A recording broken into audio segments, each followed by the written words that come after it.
Aşgabatın bazarlarında mal etlerinin bahalarının yokarlanmağı devam eder.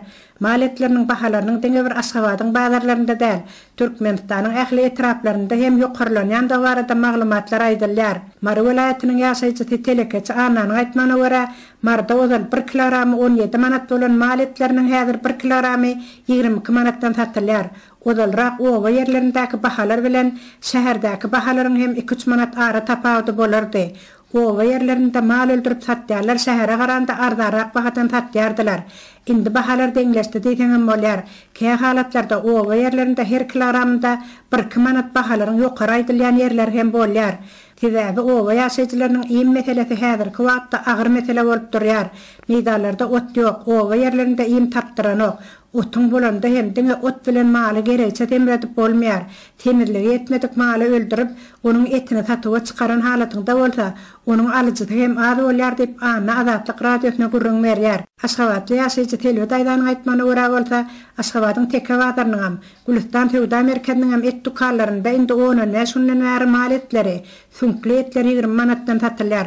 Jylky etiň 1 kilogramyda 38 manatdan satylýar. Bahalaryň ýokarlanmagy Türkmenistanda geň zat däl.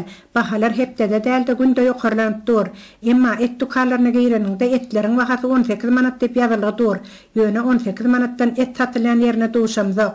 Ozalrak bu bahany emel görnüşde gödäwçilikde saklamaga çalışýardylar. Şeýle halatlarda satyjylar 18 manatdan jylkysy aýrylan sünkli etleri, märli içýaglary, malyň öýkeni goýup, anha 18 manatdan şeýle et berýär diýip, alyjynyň göwnüklerine görä diýen ýerinden eti çekip bermeýärdiler. Alyjylarda uly näradyçylyklar dörýärdi. Şeýle bolanda bahasyny näçeden alsaň ala, ýöne maňa eti goýjy ýerinden çapyp berdiýsem, satyjylar gözi bilen ümläp, gödäwçiler görkezip, bolanok berip bilemok diýärdiler. Indi şol satyjynyň işine gödäwçilik edip, diýerenip duran gödäwçiler hem görünmeýärler. Satyjy islen bahasyny aýdyp töwde aýdyp dur. Ozalkylar ýaly 4 kilogram et alsaň, üstüne 1 kilogram öýken goýup duran satyjy hem ýok. Islen ýerinden eti çekip berýärler. Bahalar ýokary bolsa da, gerekmejek zatlary terede goýmaýandyklar üçin alyjy hem hoşal bolup gaýdýar. Satyjy hem eti islen wagtyndan satyp hoşal bolup dur diýip Telwe Daýda sözüne başlar. Döwlet tarapyndan mal etleriniň satyga çykarylmagy indi düýpli aradan aýryldy diýsem de bolýar. Türkmenistanyň guş toplumlarynda öndürilen 1 kilogram 13 manatdan satylýan towuk etlerinden başga zat bazarlarda göze ilmeýär. Daşary döwletlerden getirilen towuk buğdy, jylky mal etleri eýýam satywdan etdi.